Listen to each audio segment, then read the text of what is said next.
تم کیا سمجھتے ہو گناہ کرنے والوں، خدا کے غضب کو چیلنج کرنے والوں، کیا سمجھتے ہو جن کی شکلیں قرآن کہہ رہا ہے کہ ہم نے سور اور بندر کی طرح کر دی تھی؟ وہ کون لوگ تھے؟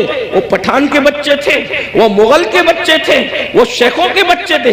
کس کے بچے تھے؟ تو یہ پتا ہے کس کے بچے تھے؟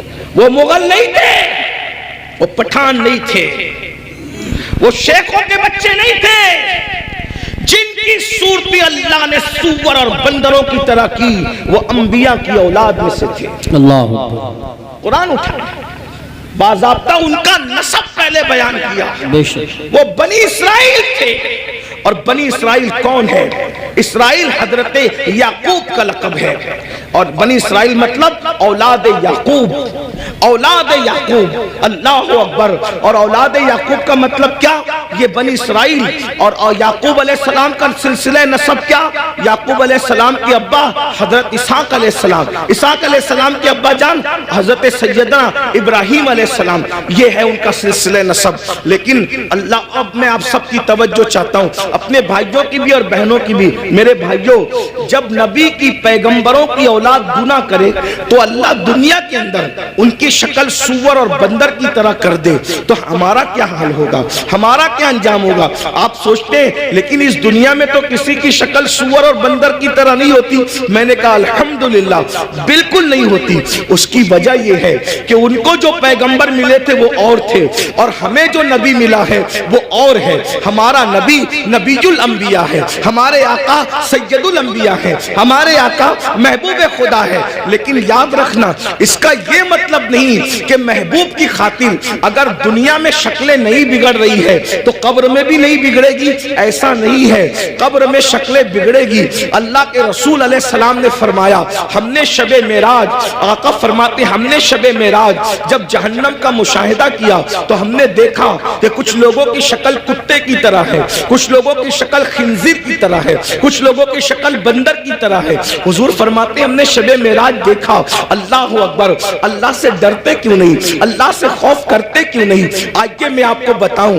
اللہ اکبر، آقا کریم رؤوف الرحیم صلی اللہ علیہ وآلہ وسلم ارشاد فرماتے ہیں کہ معراج کی شب ہم نے ایک منظر دیکھا۔ آقا فرماتے جنت کی سیر کی آقا نے اور جہنم کا مشاہدہ کیا۔ دیکھو یہ باتیں ہمیں نہیں پتا ہے، جس دن پتا چل جائے گی اس دن ہمیں احساس ہوگا، اور ہمیں یقین ہے ہماری قوم کو جب کوئی بات پتا چلتی ہے تو وہ اس پر عمل کرتے ہیں، کیونکہ اس پر قرآن کی نص موجود ہے، وَذَكِّرْ فَإِنَّ الذِّكْرَى تَنفَعُ الْمُؤْمِنِينَ، کہ مومنوں کو نصیحت کرو کہ نصیحت مومنوں کو فائدہ دیتی ہے۔ یہ اتنے نوجوان داڑھی کیوں رکھ رہے ہیں؟ یہ کسی نہ کسی خطیب کی گفتگو کا اثر ہے۔ بہت سارے جوان نماز کیوں پڑھ رہے ہیں؟ اللہ اکبر، بہت سارے علاقوں میں ہم لوگ گئے نہیں، بہت سارے دوسرے خطبہ نہیں گئے، لیکن کسی نے کہا ہمارے امام صاحب نے نماز پہ تقریر کی، ہم نمازی بن گئے، داڑھی پہ تقریر کی، ہم داڑھی رکھیں۔ تو پتہ چلا یہ جلسے بالکل بھی لایانی نہیں ہے، غیر ضروری نہیں ہے۔ مومنین کو نصیحت فائدہ دیتی ہے، بس ناصح کی نیت صحیح ہونی چاہیے، اور سننے والوں کو بھی صحیح طور پر سننے کا شوق ہونا چاہیے۔ اب آئیے ذرا تھوڑا سا دل کے کانوں سے سن لے۔ آپ نے گزشتہ مہینے کے اخیر میں معراج مصطفیٰ تو سنا ہوگا، لیکن معراج کا ایک حصہ ذرا ہم سے بھی سن لے۔ اللہ اکبر، آقا کریم صلی اللہ علیہ وآلہ وسلم ارشاد فرماتے ہیں کہ معراج کی شب ہم نے کیا دیکھا؟ اللہ اکبر، جب جہنم کا مشاہدہ کیا۔ مشاہدے اور سیر میں فرق ہے، جنت کی سیر کی ہے، جہنم کا مشاہدہ کیا ہے۔ اللہ اکبر، تو فرماتے ہیں خون کا دریا تھا، پیپ کا دریا تھا، اور اس میں ایک بندہ تیر رہا تھا۔ خون اور پیپ کے کھولتے ہوئے دریا کے اندر کوئی تیر رہا ہو، تھوڑا توجہ کیجئے گا میرے پیارے آقا علیہ الصلوۃ والتسلیم کے پیارے دیوانوں، ذرا غور کیجئے گا۔ اگر اپنے آپ سے محبت ہے اور اپنے نبی کی باتوں پر یقین ہے تو یہ باتیں میری نہیں ہے، نبی بکتی ہے۔ یہ باتیں مصطفیٰ جان رحمت صلی اللہ علیہ وآلہ وسلم کی ہے۔ ذرا غور کرو، ماں اور بہنوں کی بھی توجہ چاہتا ہوں، یاد رکھنا کسی کی بھی بات میں شک کرو گے تو کوئی نقصان نہیں ہوگا، لیکن اپنے نبی کی بات میں شک کرو گے تو ایمان بھی ہاتھ سے جا سکتا ہے۔ یہ تمہارے اور میرے نبی نے فرمایا۔ شب معراج جہنم کا مشاہدہ ہو رہا ہے، خون کا دریا ہے، پیپ کا دریا ہے، اور وہ کھولتا کھولتا خون ہے، کھولتا کھولتا پیپ ہے، اس میں ایک بندہ ڈبکیاں لے رہا ہے، ایک بندہ تیر رہا ہے۔ جیسے ہی وہ منہ باہر نکالتا ہے، جیسے ہی وہ سر باہر نکالتا ہے، اس کے منہ میں پتھر ڈالے جاتے ہیں، جہنم کی آگ کے بنے ہوئے پتھر اس کے منہ میں ڈالے جاتے ہیں، اور اس کا منہ پھر اسی دریا میں ڈوب جاتا ہے۔ اس پر یہ عذاب ہو رہا تھا، رحمت للعالمین سے دیکھا نہ گیا۔ حضور تڑپ گئے، حضور بے چین ہو گئے، حضور بے قرار ہو گئے، اور پوچھنے لگے جبریل یہ کون لوگ ہیں کہ خون اور پیپ کے دریا میں ڈبکیاں لیتے ہیں، اور جب منہ باہر نکالتے ہیں تو پتھر، وہ بھی جہنم کی آگ کے پتھر، ان کے منہ میں ڈال کر ان کو ڈبا دیا جاتا ہے۔ یہ دردناک عذاب کیوں ہو رہا ہے؟ تو جبریل امین نے عرض کیا یا رسول اللہ، یہ آپ کی امت کے وہ لوگ ہیں جو دنیا میں سود کھایا کرتے تھے، یہ سود کا کاروبار کیا کرتے تھے، یہ سود کا دھندا کیا کرتے تھے۔ میں آپ سے پوچھنا چاہتا ہوں، دنیا ہی سب کچھ ہے؟ بولو، اگر کسی سچے مسلمان کو یہ پتا چلے کہ سود کھانے کا انجام کیا ہے، وہ پیپ کا دریا، وہ خون کا دریا۔ اور خون کا دریا کیوں ہے؟ میں نے غور کیا کہ سود خوروں کے لیے پیپ اور خون کا دریا کیوں ہے، تو بہت سوچنے کے بعد مجھے یہ سمجھ میں آیا کہ سود خور لوگ قوم کا خون چوستے ہیں، قوم کا خون چوستے ہیں، ان کی غربت کا فائدہ اٹھاتے ہیں، ان کی مجبوریوں کا فائدہ اٹھاتے ہیں۔ اس لیے دیکھو قدرت نے ان کو خون اور پیپ کے دریا کی سزا دی ہے۔ اب میں آپ سے پوچھنا چاہتا ہوں، اے سود کا دھندا کر کے، اے بیاج کا دھندا کر کے، اے انٹرسٹ کا دھندا کر کے مالدار بننے والوں، ذرا غور کیجئے، کتنا بھی مال کما لوگے، تھوڑا دھیان دینا میری بات پر، کتنا بھی بڑا محل ہو، تاج محل کی طرح بھی محل بنا لو، جب آخری میں ڈاکٹر کہے گا نا کہ یہ بہت بیمار ہے، اس کے بچنے کی امید نہیں ہے، تو آپ کے بچے، ہمارے بچے کیا کریں گے؟ آپ ہو یا ہم ہو، کوئی ہو، بولو بچے کیا کریں گے؟ اٹھا کے سیدھا ہاسپٹل میں داخل کر دیں گے۔ بتاؤ، جس مال کو اللہ کی نافرمانی کر کے کمایا تھا، کروڑوں روپے کا محل بنایا تھا حرام مال سے یا حلال سے بھی بنایا تھا، لیکن آخری سانسیں کہاں لے رہے ہو؟ آخری سانسیں کہاں لے رہے ہو؟ ہاسپٹل کی چار دیواری میں۔ یہی ہے نا تمہاری دنیا، جس دنیا کی خاطر اللہ کو ناراض کیا، جس دنیا کی خاطر خدا کو ناراض کیا، آخری اینڈ کیا ہے؟ آخری انجام کیا ہے؟ دنیا کے 80% لوگ ہاسپٹل میں آخری سانس لیتے ہیں، اور اکثر لوگ تو آئی سی یو میں آخری سانس لیتے ہیں۔ ہائے ہائے، قدرت کا امتحان تو دیکھو، قدرت کی سزا تو دیکھو۔ یاد رکھنا، بہت کم وہ خوش نصیب ہے جو اللہ اکبر سجدوں میں جاتے ہیں، خدا کے حرم میں جاتے ہیں، تلاوت کرتے کرتے جاتے ہیں۔ 80% لوگ دوا خانوں کی چار دیواریوں میں آخری سانس لیتے ہیں۔ اللہ اکبر، میں اس پہ کوئی فتویٰ نہیں لگا رہا ہوں، میں مفتی بھی نہیں ہوں، لیکن اتنا ضرور کہوں گا، ذرا غور تو کرو، کروڑوں کی بلڈنگ پڑی ہوئی ہے اور آپ کرائے کے دواخانے کے اندر آخری سانس لے رہے ہو۔ پلنگ ہے، ہاں ہاں، کپڑوں پہ غرور کر کے خدا کو بھولنے والوں، یہ خدا کا امتحان دیکھو، اللہ کی آزمائش دیکھو، خدا کا امتحان دیکھو۔ ان عذاب ربک لواقع، ارے فرعون جس امتحان سے گزرا، اس امتحان سے تم بھی گزارے جاؤ گے۔ خدا کے غضب کو چیلنج کرنے والوں اپنے کپڑوں پہ اتراتے تھے، پہنانے والے خدا پہ ناز نہیں تھا، کپڑوں پہ گھمنڈ تھا نا، کپڑوں پہ غرور تھا نا۔ کیا ہوتا ہے؟ 50,000 کا میرا ڈریس ہے، 25,000 کے اچھے کپڑے پہنو، اسلام منع نہیں کرتا، لیکن آخری میں کیا ہے؟ سارے اچھے کپڑے اتار کے گھر رکھ دیے گئے اور ہاسپٹل کے کپڑے تمہیں پہنائے گئے۔ یہ مرنے سے پہلے خدا کا امتحان ہے۔ کس دنیا سے منہ لگا رہے ہو؟ کس دنیا سے دل لگا رہے ہو؟ کس دنیا کے چکر میں اللہ کو بھولے ہو؟ کس دنیا کے چکر میں شریعت کو پیٹ کے پیچھے ڈالے ہو؟ کس دنیا کے چکر میں دین کو پیٹ کے پیچھے ڈالے ہو؟ مسلمانوں، اگر تمہیں یہ علم ہو جائے کہ دنیا کی اوقات کیا ہے، تو تم کبھی دنیا کو منہ نہ لگاؤ، دنیا سے دل نہ لگاؤ۔ اللہ کے رسول علیہ السلام نے ایک مرتبہ دریا کے اندر اپنی انگلی ڈبوئی اور دریا میں انگلی ڈبو کر کے باہر نکالا، اور باہر نکال کر کے فرمایا یہ میری انگلی میں جتنا پانی آیا وہ دنیا ہے، اور یہ جو سارا پانی ہے وہ آخرت ہے۔ اب بتائیں قطرے کو لے کر کے سمندر کو چھوڑنے والے نادانوں، دراصل علم نہیں ہے۔ اگر ہمیں علم ہوتا تو پتا چلتا وَالْآخِرَةُ خَيْرٌ وَأَبْقَىٰ، آخرت بہتر بھی ہے، آخرت باقی رہنے والی بھی ہے، دنیا باقی رہنے والی ہے ہی نہیں۔ اور دنیا تو کہتے اسے ہیں جو ادنا کی بھی تصغیر ہے، جو ادنا سے بھی گری ہوئی کو دنیا کہتے ہیں۔ ادنا کا مطلب سمجھتے ہیں نا، ادنا کا مطلب چھوٹا، اور دنیا اور اس سے بھی گری ہوئی، جس کا نام ہی دنیا ہو حقیر۔ لیکن یہ پتا ہم سمجھتے دنیا کوئی بڑی چیز ہے، ارے نادان دنیا کہتے ہی حقیر کو ہے، ایسی حقیر کہ اس سے زیادہ کوئی حقیر نہ ہو، جیسے بہترین، افضل درجات بڑھتے ہیں نا، جب تفضیل کے ساتھ بات ہوتی ہے تو پھر درجات بڑھتے ہیں، ایسے ہی جب تصغیر کے ساتھ بات ہوتی ہے تو پھر درجات گھٹتے ہیں نا۔ تو دنیا تصغیر ہے، کیا یہ اتنی حقیر ہے کہ اس سے بڑھ کر کوئی حقیر نہیں، لیکن ہمارے پاس یہ بھی علم نہیں ہے، دنیا بھی کہتے ہیں اور اس پر قربان بھی ہوتے ہیں، پتہ ہی نہیں ہے کہ حقیر پہ قربان نہیں ہوا جاتا۔ ارے جب فقیر پہ قربان نہیں ہوتے تو حقیر پہ کیسے قربان ہوتے ہیں؟ اگر قربان ہونا ہے تو اس پر قربان ہو جاؤ جس نے دنیا بھی پیدا کیا، آخرت بھی پیدا کیا۔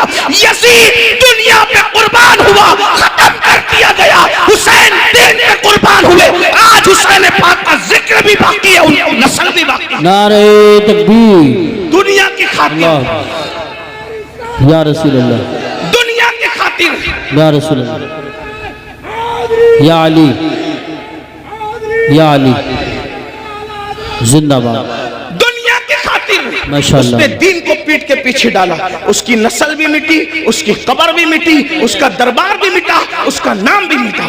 یہ تو ہم حسینیوں کا احسان ہے کہ بطور مذمت اس کا نام لے لیتے ہیں تو کہیں کہیں وہ یاد آ جاتا ہے۔ اگر ہم بطور مذمت جیسے شیطان کا نام آتا ہے اعوذ باللہ من الشیطان الرجیم کے طور پہ، اللہ اکبر، اگر اس طریقے سے اس لانتی کا نام نہ لے تو کبھی لوگ اس کو یاد بھی نہ کریں۔ یہ تو ہم حسینیوں کا احسان ہے کہ مذمت کے اعتبار سے کہیں نہ کہیں وہ یاد آتا ہے۔ یہ ہے دنیا، اب اسی دنیا میں غرق ہو رہے ہو، اسی دنیا میں ڈوب رہے ہو۔ تو آقا ارشاد فرماتے ہیں ہم اور آگے بڑھے، توجہ فرمائے، آپ توجہ تو بہت اچھی کر رہے ہیں ماشاءاللہ، لیکن مزید غور کریں۔ آقا فرماتے ہیں ہم اور آگے بڑھے تو ہم نے کیا دیکھا، کچھ مرد اور عورتیں ہیں جن کی چمڑیاں آگ کی کینچی سے کاٹی جا رہی ہے۔ بس میں بات طویل نہیں کروں گا اور ختم بھی کر دوں گا وقت پہ، کیونکہ ہم 1 گھنٹہ لیٹ چل رہے ہیں اور مجھے دوسرے پروگرام کی طرف، رات کے پروگرام کی طرف جانا بھی ہے۔ لیکن غور سے سن لیں، معراج کا یہ بھی حصہ ہے۔ فرمایا کیونکہ معراج میں حضور اللہ فرماتا ہے لِنُرِيَهُ مِنْ آیَاتِنَا، ہم نے ان کو اس لیے سیر کرائی مسجد حرام سے مسجد اقصی تک تاکہ ہم ان کو اپنی نشانیاں دکھائیں۔ یہ نبی کا دیکھنا ہے، نبی کا دیکھنا ہے۔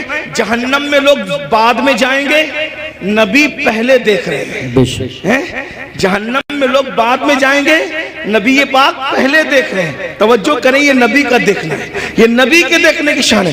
پھر بھی کچھ لوگ کہتے ہیں کہ نبی کو غیب کی خبر نہیں۔ میں نے کہا نادان، اگر یہ غیب نہیں ہے تو پھر غیب کسے کہتے ہیں؟ حضور دیکھ رہے ہیں، جہنم میں جانے سے پہلے جہنمیوں کو اللہ دکھا رہا ہے۔ فرماتے ہیں ہم نے دیکھا کہ جہنم کے اندر کچھ لوگوں کی چمڑیاں آگ کی کینچی سے کاٹی جا رہی، آگ کی کینچی سے، اور وہ چیخ پکار رہے ہیں اور ان کی چیخ سنی نہیں جاتی۔ کیسے سنی جا سکتی تھی؟ رحمت للعالمین ہے۔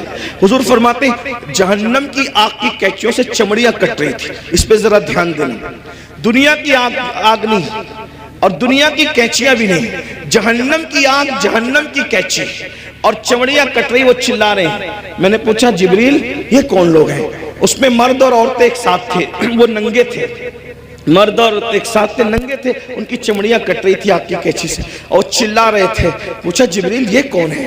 جبریل امین نے کہا یا رسول اللہ صلی اللہ علیہ وآلہ وسلم یہ آپ کی امت کے وہ لڑکے اور لڑکیاں ہیں، وہ مرد اور عورتیں ہیں جو سج دھج کر گھروں سے اس لیے نکلتے تھے، لڑکے اس لیے سج کے نکلتے تھے کہ ان کو لڑکیاں دیکھیں، اور لڑکیاں اس لیے سج دھج کے نکلتی تھی کہ ان کو لڑکے دیکھیں، اور ایک دوسرے کے فتنے میں بدکاری میں مبتلا ہو جائیں تو یہ ان کو آگ کی قینچی سے آج کاٹا جا رہا ہے۔ دیکھیے سجنا سنورنا برا نہیں ہے، لیکن اس لیے سچ کے نکلنا کہ لوگ میری طرف گناہ کے حوالے سے مائل ہوں، بدکاری، ورنہ سج کے نکلنا تو میرے نبی کی سنت ہے۔ بے شک ام المومنین سیدہ عائشہ صدیقہ فرماتی ہیں کہ جب حضور گھر سے نکلتے تھے اگر آئینہ میسر نہیں ہوتا تو حضور پانی میں اپنی شکل انور دیکھا کرتے تھے، تو میں کہتی تھی حضور آپ بھی؟ تو آقا فرماتے ہیں عائشہ اللہ حسن والا ہے اور وہ حسن کو پسند کرتا ہے، اگر کوئی بندہ گھر سے سج سنور کر زینت کے ساتھ نکلتا ہے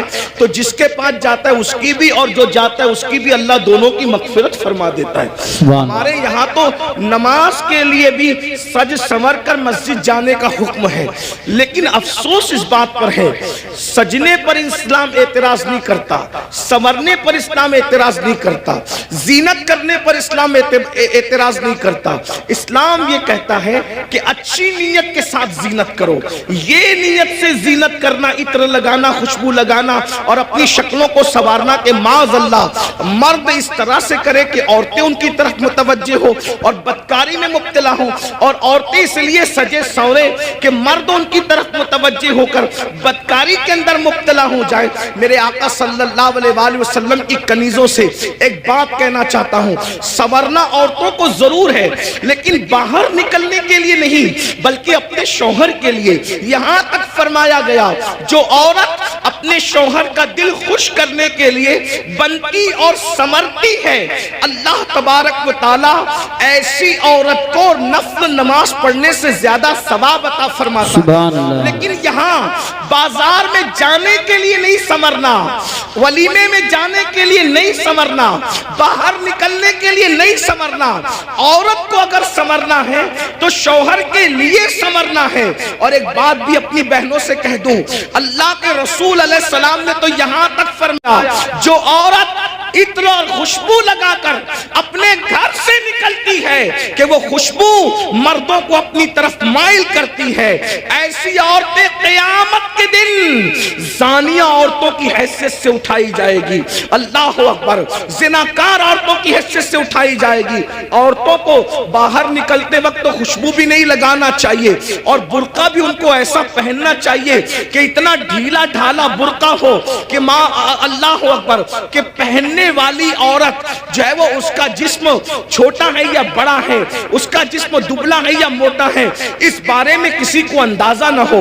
اتنے ڈھیلے اور اتنے بھدے کپڑے پہننے چاہیے برقعے کے حوالے سے۔ لباس اچھا پہنو لیکن برقعے کا کپڑا بھدا ہو، برقعے کا کپڑا چمکیلا نہ ہو، برقعے پہ ڈیزائن نہ ہو۔ امام غزالی رحمت اللہ علیہ نے آج سے 900 سال پہلے فتویٰ دیا تھا کہ ڈیزائن والا برقع پہننا جائز نہیں ہے۔ 900 سال پہلے عورتوں کو ڈیزائن والا برقع پہننے سے منع کر دیا گیا، اور آج تو برقعے کے ڈیزائن تو دیکھو کہ معاذ اللہ جو نہیں دیکھنے والا وہ بھی دیکھنے لگے۔ یہ کیفیت ہے، یہ حالات ہیں۔ اس لیے میں اپنی بہنوں سے کہوں گا دیکھو یہ دنیا ہے بہنوں، یہ دنیا ہے، ایک جملے کے لیے اپنی آخرت برباد مت کرو۔ یہی ایک جملہ نا کہ سہیلیوں میں بند سمر کے جاؤں گی تو سہیلیاں کہے گی تو کتنی اچھی لگ رہی ہے، بس ایک جملہ، اس ایک جملے پہ اپنی آخرت خراب کر رہی ہو، اس ایک جملے کو سننے کے لیے اپنی آخرت برباد کر رہی ہو۔ میری بہنوں کون کیا کہے گا؟ سہیلیاں اتنا کہے گی، رشتہ دار کی عورتیں اتنا کہے گی تو کتنی اچھی لگ رہی ہے، اور بڑھ کر ایک لمبی گالی بھی دے دے گی کہ تو بالکل ہیروئن کی طرح لگ رہی ہے۔ میں سمجھتا ہوں کہ ہم کو کوئی ہیرو یا ہیروئن کہے اس سے بڑی کوئی گالی مجھے نہیں لگتی۔ کیوں؟ اس لیے کہ ہیرو ہیروئن کون ہے؟ یہ وہ لوگ ہیں